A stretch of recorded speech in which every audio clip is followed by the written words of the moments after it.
Success is not about pleasing others.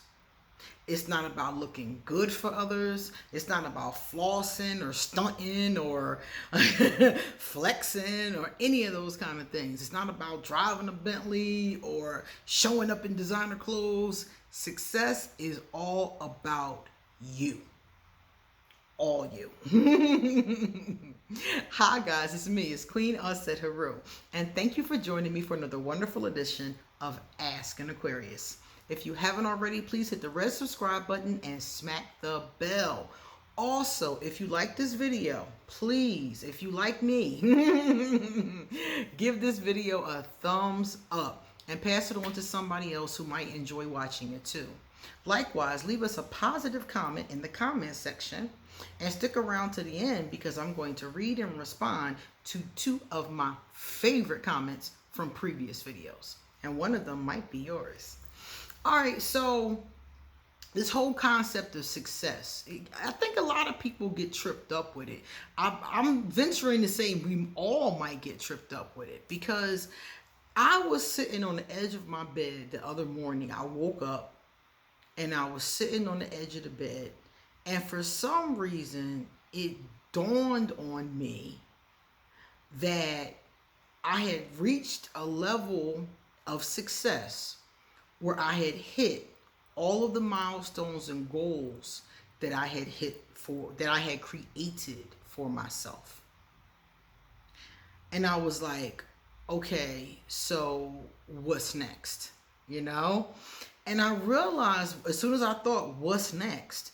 I realized that all of this time, all of my life since I was a child, I've always been trying to reach what we would consider to be success, but it always had these weird stipulations on it. Like, for example, I kept thinking, okay, I'll be successful when I've graduated from college. I'll be successful when I get my master's degree. I'll be successful when I have my own home. I'll be successful when I have a good car. I'll be successful when my mom is proud of me. I'll be successful when Goddess is proud of me, you know? And it was weird because I kept on hitting all of these milestones. And as soon as I hit one, another one immediately popped up. So I'm thinking, okay, this college degree is going to make me feel successful. I'm going to be nice and chilled out. This is exactly what I want. But nope, got to get that master's degree. Okay, I'm going to get the master's degree. Then I'm going to be okay. And every time I got what I thought I needed to have to be successful, my brain then flipped to something else. Like, okay, now you need this. Now you need this. Now you need this. So I realized the other day that I had finally come to that place where I had succeeded in the last area. The last area I wanted, I hit everything or I didn't want it no more. One of the two. So the last thing I really wanted and I hit was I wanted Goddess to be proud of me. That's been something in my mind, this concept of salvation, this concept of redemption for the mistakes that I've made in my life and wanting to be forgiven and wanting that energy, wanting her to be proud of me, you know?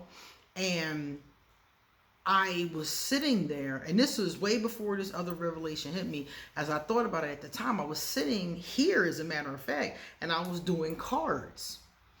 And everybody that knows me knows that I'm mostly doing readings all day, but I don't have a chance to read myself very often.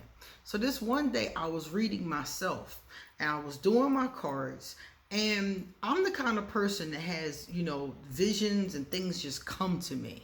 Some of the times I'll be sitting here doing absolutely nothing, cards or, you know, playing on my phone or reading a book or something, and I will just know something. It's like a fog. It just comes over me like I'm remembering it. Something I didn't already know, I'm remembering. And I'm like, oh, like it just come over me. And in some cases, it's not that subtle, because it's real subtle in those cases. In some cases, I see something in a flash or in a dream or something like that. So I was sitting there doing my cards, And I saw Goddess all set. And all I saw was her eyes, and her hands were like she grabbed my wrist and was looking dead in my face. And I was, shuffling. My hands never stopped shuffling. And she was looking dead in my face. And she said, "You are my daughter."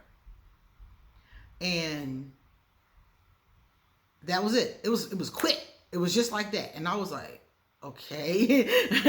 Like, what just happened? And this was like a couple months ago. It wasn't even that long ago, maybe 2-3 months ago.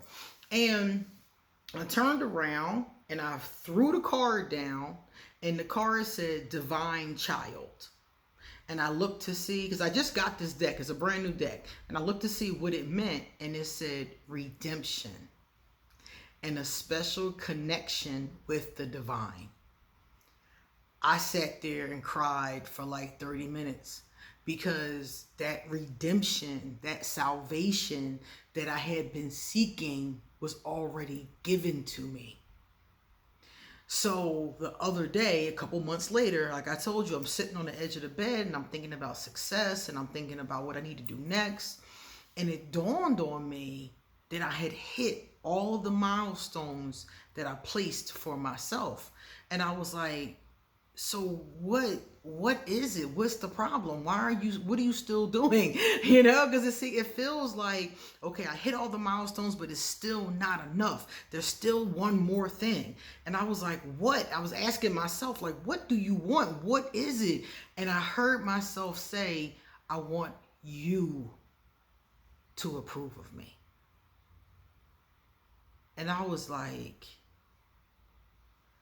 all of this has been because I didn't approve of me.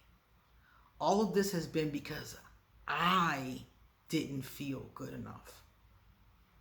So no matter what I succeeded at, it didn't matter. It didn't matter. God has told me that months ago. So I should be done with my, with my hurdles, right? But no, because all of it, every last bit of it. And I never even knew I would get to certain ones. Like getting to the one with Goddess was amazing to me because I had wanted that for so long. And I was just like, wow, it came out of nowhere. But then it was like, it's you. Because you've hit all of these things that you place for yourself, and you still are saying, okay, I'll be okay when. So it was like, when, Queen, when are we done? And I realized that's the last part of it. And I'm still going to go on and, continue to groom myself and learn new things and grow and things like that. But it was like, that was the part right there. Like, you have to accept yourself. You have to be proud of yourself. You have to feel redemption in yourself. And I realized that a lot of us don't realize that. I was talking to this young man. He must be about 25 years old. And he's a very motivational young man. He's a nice guy.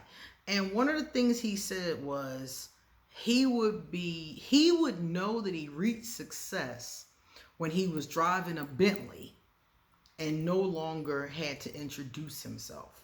That was his version of success. So he's driving a Bentley and everybody knows immediately who he is. That's his version of success. And I venture in this conversation with him, I venture to state that that's not going to be enough, because it's a material thing. If you're basing your success on what you have financially, materially, when you get those things, because I've gotten a lot of these things, when you get those things, and anybody who's a shopaholic can tell you this, when you get the thing, the throw goes down. The high is getting it, finding the right bargain, it fits. If you're a shopaholic and you like to shop, the shopping aspect of it is the high. The actual purchasing and leaving is the low. You see? So even if he gets that Bentley, even if everybody in the hood or in the state, in the country, in the world knows his name, I guarantee you it's not going to be enough. Because at the end of the day, we all think that. We all think that when my bank account looks right, when my car looks right, when my crib looks right. And I bet you people, because I see it online all the time, think about all the celebrities and the influencers that you know that are still miserable. They talk about it all the time. They talk about being miserable, being exhausted, having depression, having anxiety. And I'm watching it like, you make $30,000 a week. What's wrong? Like, what's wrong, boo? It's not enough. Because at the end of the day, what I realized what it is you need to have that love and respect and pride for yourself. And those material things are not going to give it to you. You're going to end up looking for something else, like I did. I just kept on climbing on and on and on and on to the next thing. Until I finally sat there and said, you've hit all of these hurdles. What are you doing? And I realized that's what it was about. And I was sitting there and I was like, wow, I cried so hard. The better my life gets, the more I cry. I mean, hard tears of gratitude. And I was just sitting there and I was like, yeah, I am proud of me. And that was it. That was the completion for me. And now, you go on to the next phase, you go on to the next level. But that was the completion of that particular cycle for me. So I wanted to give this information to you because I know some of you are in this cycle. Young people, people in their 30s, people older than me be in this cycle. And I don't know if people ever really realize that that's not going to make you happy. You having that pride and love in yourself, and that didn't come from all those things. It didn't come from the degrees. It didn't come from the pocketbooks. It didn't come from the trips. It didn't come from any of it. It all came from the work I did on myself. Emotional work, spiritual work. That's really where it came from. So if you're out there and you're chasing that, that dream, some people call it the American dream or whatever you want to call the dream. If you're out there chasing that dream, you chasing that Bentley, you're chasing that fame, remember, at the end of the day, it's just you and you. And that's the person who you have to impress. You have to look in that mirror and be impressed with yourself. And if you are impressed with yourself and you feel good about yourself, in not a conceited, haughty kind of way, but in a, okay, I did it kind of way, if you can do that, that's all the success you need. Because if you loving yourself and having pride in yourself, you're going to do the things you need to do for yourself. So you're going to be successful regardless. So I just wanted to point that out to you because I see so many people on their paper chase, or now they're chasing the bag. It's gone from paper to a bag now. And I'm just like, yeah, but when you catch that bag, like some of us have, you realize that bag isn't enough. There's much more that needs to be obtained. All right, guys. Now let us see. Okay, so our first positive comment came from Amy Sorrell 12. Amy said, I don't know if you're into Disney stuff, but you should check out Witch. They have the comics, and I don't know, maybe you will like it. Amy, thank you so much. I will check it out. I like things, it's spelled Witch, so I'm thinking it has something to do with magic, so I definitely will check that out. Thank you for that recommendation. Irma Bonilla. I think that says Irma Bonilla. I think that's how you pronounce that. Hey, Irma.